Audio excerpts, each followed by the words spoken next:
Sovereign AI. Now, this is the buzzword, and it's gaining much traction as countries, including South Korea, seek to secure a substantial degree of autonomy in artificial intelligence to ensure their economic stability and national security. We have details coming up next.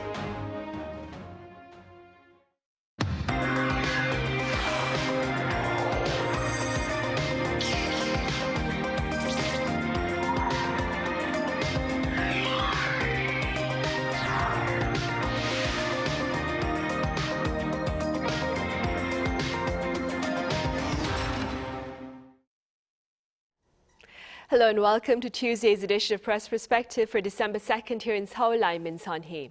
Artificial intelligence has been taking center stage at multilateral meetings within the diplomatic arena in recent times amid the race, of course, to harness technology for national development and defense. For more on this, I have Thomas Maresca with American news agency United Press International here in the studio. Thomas, welcome back. Thank you. Great to be here. I also have Chloe Borgnon with French broadcaster France 24 here in the studio as well. Chloe, it's lovely to have you here. Hello, it's a pleasure to be here.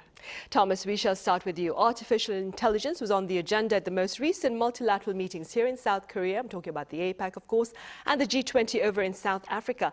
Perhaps we could start by revisiting the discussions related to AI at these multilateral gatherings. Sure. Yeah, as you said, AI was kind of took center stage at both of these in a way that, maybe it had been more of like a technical sidebar in the past, but now it really seemed to be center stage, especially I think in APEC, which was kind of driven by South Korea hosting APEC, and this has just been obviously a key element of certainly the Lee Jae-myung administration's policy, but even prior to that, I think South Korea has really been trying to position itself as a kind of a leader in AI and in the kind of the multilateral sense of figuring out all of these various, not just the tech stuff, but the governance and the, impact on economy and security. Well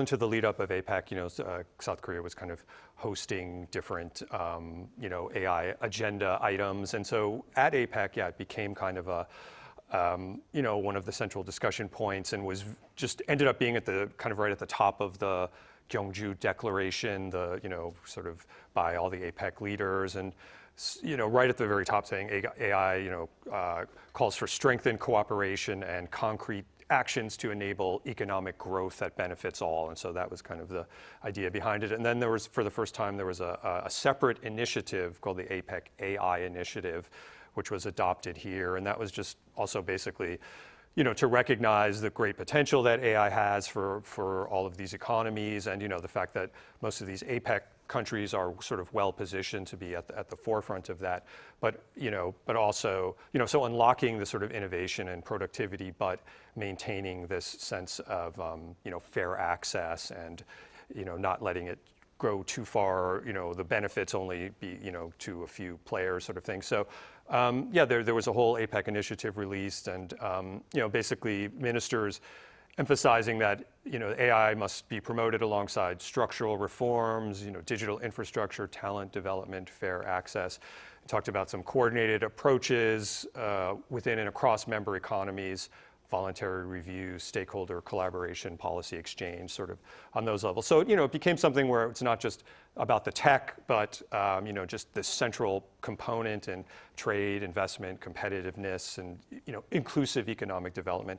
And that also carried over into G20. I mean, Lee Jae-myung was there and also talked it up, and he spoke at a session that was dedicated to AI called was it called A Fair Future for All, and just also emphasized that and sort of adding this governance dimension to the G20 countries. And that was also in their kind of final statement reaffirming human-centric rights, respecting transparency, innovation-friendly regulation for AI. There was a special AI for Africa component as well, so kind of spreading the idea of managing it responsibly and equitably and including others. So, yeah, I think just maybe the summary is that it's really very much this year became a centerpiece around which a lot of the other issues of economy and governance were discussed. Right. And Korea kind of leading that push, I think, in both cases. Right, indeed. And against the backdrop of this emphasis on artificial intelligence, Chloe, quite a number of countries are reportedly seeking to reduce reliance on superpowers like the US and China. Could you tell us a bit more about this particular reality and the reasons behind it? Yeah, so there's kind of a shift in the way that countries are currently building their national securities. So in a lot of countries, at least, for example, Middle East or Europe as well, the idea is to not only rely on traditional weaponry or nuclear arsenal, but also to treat AI infrastructure as part of a strategic national asset. So the idea is that they need sovereignty, as we were saying, AI sovereignty, but that means going through technological sovereignty. So that would mean mostly being able to get infrastructure to develop also AI solutions nationally. So that will also be meaning getting the positions from the supply chains to being able to build your own chips in your country, to being able to get big players that are national, like NVIDIA in the US, or other players that are big component for building AI ecosystems inside each countries. Why is AI so important that it's been compared to weaponry now? It's because for most of us, when we're thinking about AI, we will only be thinking about some language-based solution. So, when you're asking your phone, can you tell me this or that? This is only a very small part of AI, that's language-based generated content. But the truth is, AI has been used also for, it's actually machine learning system. So you'll give them a lot of data, and the AI system are able to give you solution and to learn themselves from there. So what's interesting in AI for most of the countries is it can be used in the medical field, in military, in big data. It can even be developed into forecasting weathers or natural disasters or stuff like that. So there's a very big impact on every national economies, and I think the countries have been quite recently seeing how important it is to be getting away from the big players that are the United States and China, and we've seen it, for example, with South Korea, but a lot of others are doing the same now. Right, and thus the search for sovereign AI then. Thomas, South Korea, it's considered as one of the few countries that will be able to achieve sovereign AI by quite a number of pundits. That being said, what has been said about South Korea's current standing in the race, in the AI race, of course, and its potential capacity going forward? Yeah, I think South Korea is kind of emerging as a test case in a way for sovereign AI. If it is possible to kind of have this sovereign AI infrastructure, the models, the data, the governance under national control, and it's definitely a big emphasis by the current administration. I think yes, that there is a sense that of countries trying to do it, South Korea may be one of the best positioned to be able to pull it off, because South Korea already has so many of the components of the sort of the full stack AI necessary. There's world-leading semiconductor industry. There's kind of a burgeoning AI chip development side. There's cloud infrastructure. You need data sets for AI, and South Korea is such a hyper digitalized society. There's a lot of that, and there's just a pool of talent here. And then you just have a big sort of push and investment and emphasis by the government, the Lee Jae-myung administration. I think to sort of follow what Chloe was saying, one of the biggest advocates for sovereign AI has been Ha Jung-woo, who's now sort of the AI czar of the government, and he was a Naver sort of AI guy, and he was one of the big.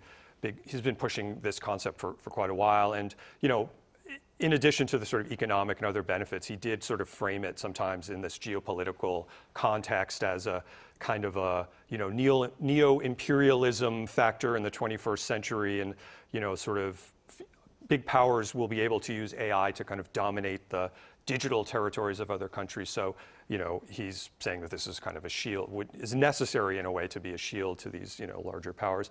And I think it's also this idea that South Korea could emerge as a kind of a third way or middle power for other countries to partner with that don't only want to be, beholden to the US or China. And, you can see South Korea trying to find that space in other areas and globally as well, so it kind of fits into that.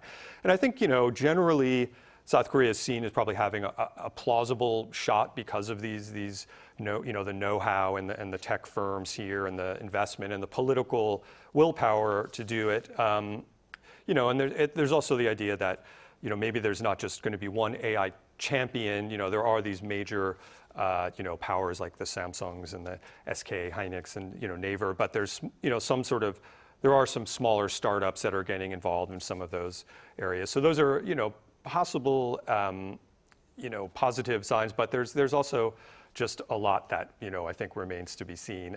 It's requiring deep, so much can change so quickly in AI, and, it's even, are you focusing on the right side of it? Is it, just large language models or should you be focusing more on other areas? And, I can talk a bit more about that after, but there's certainly many challenges ahead in the government and regulatory frameworks and, collaboration and things. But I think, for now it's seen as if a country is going to be able to pull off such a thing, South Korea is probably, well positioned to do it. And, the question may end up being, is it worth trying to do that? But yeah, that's right, where it is. Right. And speak about other countries, Chloe, for the sake of comparison, what can you tell us about the efforts of South Korea's partners in the race for sovereign AI?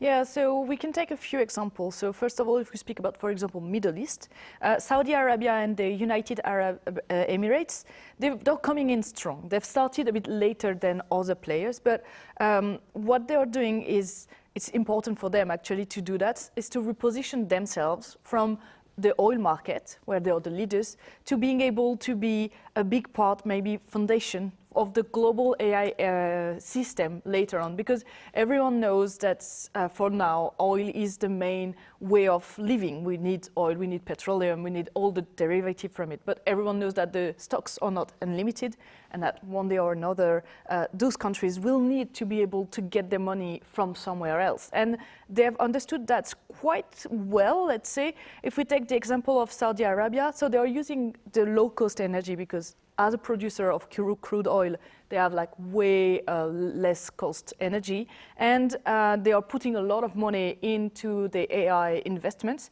And what they want to do is they want to be able to provide 6% of global AI compute within a decade. So starting from 0 and going up to 6% of the global compute of all the AI being produced. It's kind of showing their aim is to be putting themselves there rather than being only oil producers. So that's quite a smart thing to do, but it's going to take a lot of time and a lot of infrastructure, So we'll see if they are able to gain this sovereignty, but at least they might become one of the big players in the AI ecosystem. Another thing is Europe, for example. So in Europe, it's a bit harder because they have like structural problems, is where should we put plants to build the chips? Where should we put the big data centers? How are we going to produce the energy? I mean, Europe itself, in most of the countries, they don't have that much space left, so they have to discuss that. And there's also big difficulties to put the European markets, and investors are a bit more chilly about the risks. So it's hard to make them see the project of building big European data centers or stuff like this when your allies like the United States are actually providing them. So it's a bit harder, but the big plus point for Europe would be the possibility of synergies between the countries. So if we take just one example, is recently the German SAP, so software company, and they have been partnering with the French Mistral AI. And the idea is Mistral is a way smaller company, so they're going to use the already established position of SAP to be giving AI solution from Mistral, that being smaller is being more energetic in a way and more dynamic in what they can produce. And the whole idea is being able to give AI solutions through the software of SAP. And SAP, in their communication, they've been saying themselves that it's a partnership that is designed to ensure that European organization can leverage cutting-edge AI while retaining control over their data, infrastructure, and further direction. So even SAP themselves are saying that it's actually for sovereignty in AI for the countries. Right, and President Lee Jae-myung also has been highlighting, therefore, the importance of partnerships on the AI front between countries and between companies as well. Thomas, the administration here has reaffirmed its dedication, commitment to advancing AI. Could you tell us a bit more about the policy here in South Korea? Sure. Yeah. So this administration, Lee Jae-myung has pretty much called, the development of AI a kind of a life or death existential question, and the importance of it, and has talked about, many people have framed it as South Korea needs to be in the top 3, or we're shooting for the top 3 AI countries in the world. And there's been, it's kind of also being treated as like a whole of a nation type of mission. You've got infrastructure regulation, there's a lot of public-private partnership, and just trying to see it as a kind of a backbone of industrial transformation as well. And there's already seeing big investment promises. There's this national growth fund that was announced. That's I think the headline figure is 100 trillion won, or around 75 billion USD, and AI and related industries. In September, the government launched a National Artificial Intelligence Strategy Committee, which is also kind of a, private and government sector stakeholders, coordinate AI strategy across infrastructure, data applications, regulation. And the government hired here's a presidential chief AI advisor who was Ha Jung-woo, who I mentioned before, from Naver. Also, the Minister of Science and ICT is Bae Kyung-hoon, who is from LG, also kind of an AI figure in LG, and they're kind of seen as, younger, more in the sort of AI and tech space than perhaps typical political figures or bureaucrats. So that's kind of a, signal in the direction we're going. Recently, during APEC, when Jensen Huang was here from NVIDIA, that was a big, a lot of headline grabbing, meal out at the fried chicken and beer place. But, during that time, President Lee and Jensen Huang agreed on buying 260,000 GPUs from NVIDIA. And I think just this past week, the government unveiled a task force about the purchase of those GPUs. And it's a bit like private-public. I think 50,000 are going to come from the government, and 210,000 are going to be bought by the private sector. And that's, the Samsung, Hyundai, SK, and Naver, I think. So, I think South Korea has had success in the past with these kind of public-private, sort of government-directed industrial, growth efforts, and with kind of the willing partnership with the companies involved. And so, I think it's, a lot of it is around this AI, sovereign AI push. And, some of it is also kind of, which Jensen Huang calls this physical AI, like implementing AI, outside of just something like, large language models or generative AI into industries, shipbuilding, energy, biotechnology. And I think that's going to also be a big focus. So, there's a lot of investment, a lot of emphasis, and sort of the big companies are on board. And, this idea that it will just sort of, AI will transform the economy in many, many different sectors.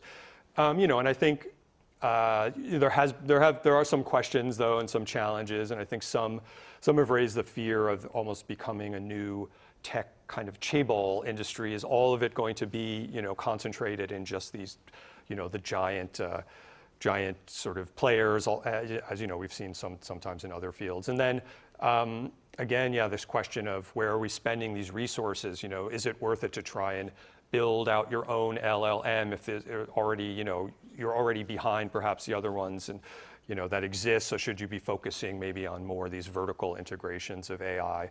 And so I think just kind of continuing to win the support of the domestic tech ecosystem, will be important. And I think for my sense is that people are looking at the next couple of years will be very decisive, maybe 2 to 5 years, and the success of it will just depend on the successful implementation of the infrastructure, the talent, and producing competitive AI products. But yeah, I mean, South Korea is certainly all in on this, for now. Right, it is. And in the meantime, Chloe, AI is actually appears to be changing, having some social impact for the elderly here in the country. It's being used to offer Korea's aging population with company and comfort. This is something that CNN covered quite recently. Could you tell us a bit more about that particular coverage and your takeaways, of course? Yeah, so our colleagues at CNN have been publishing an article explaining that there are some AI-powered robots that are helping fight South Korea's elderly mental health crisis. So first of all, the article starts with a very shocking and saddening figures saying that every day in South Korea, there is nearly 10 older adults who die by suicide. So that's a very shocking figure. And it's also important, obviously, since we're speaking about that, to remind everyone that there's help available. In South Korea, there's a helpline from the Ministry of Health and Welfare that is at 109, and globally for people who are listening to, watching us worldwide, there's the International Association for Suicide Prevention that is giving every crisis centers around the world. So this being said, why is this figure so high? The journalists are giving a few different elements, but one of the main one is that the older citizens are feeling more and more alone and lonely. There is a very big shift in the society from living in big families together in South Korea to alone, like one person house is becoming slowly the norm right now. And there's also another problem is because we are in a super aging society, there's also a gap in the number of social care workforce available. That is something that's happening in a lot of countries actually, but here in Korea we can also see it is there's less and less people who are able to take care of the elders and that at the end they spend their day alone. So one of the solutions that is being developed is the South Korean government is turning to tech companies to try to address what the article was calling the K-elderly crisis. And one of the solutions that they're speaking about is robots. So this robot is a doll-like robot that looks like a little kid but very plushy style. And it's connected to a phone application. So as a family member of an elderly person, you have the phone application so that you can send messages to your close relative. You can also monitor them. The robot is also done to be giving some important information, like reminding the elderly to take their medication, for example, or giving them emergency alert, like for the fires or anything. The doll will be able to speak to the person. And the other thing is they have an AI-powered chat. So the robot is speaking with the voice and the vocabulary of around 7-year-old kid. So that will give the sensation for the elderly person to have a kid with them. So the robots can greet them when they come home, they can discuss, they can sing to them. They are also making like answers to the chats that can be done with the person in real time. So that's apparently, according to the article, it's quite an effective way in the people who have been trying it now. It has been seen as a very effective way to release loneliness and dementia. And it obviously cannot replace human care. And one of the points that was also interesting raised by the article was some ethical questions. Are we infantilizing too much the elderly person? And they're saying that some of them that are without dementia or that are quite body able and everything are saying that it's a bit weird to be monitored like this by your families. And obviously there's always the question of the security of the data. So I know it's something that's taken really seriously by South Korea here, but all the data is anonymized. Is the chat being released somewhere? So that's kind of the things that have to be checked now. Right, of course, concerns of data leaks continues to be a big problem, not just here in the country, but also across the world, of course. All right, I'm afraid that's all the time we have. Chloe, thank you so much for your time and your thoughts today. Thank you. And Thomas, thank you very much for your insights. Thank you. Right, on that note, we end Tuesday's edition of Press Perspective. As always, thank you for watching.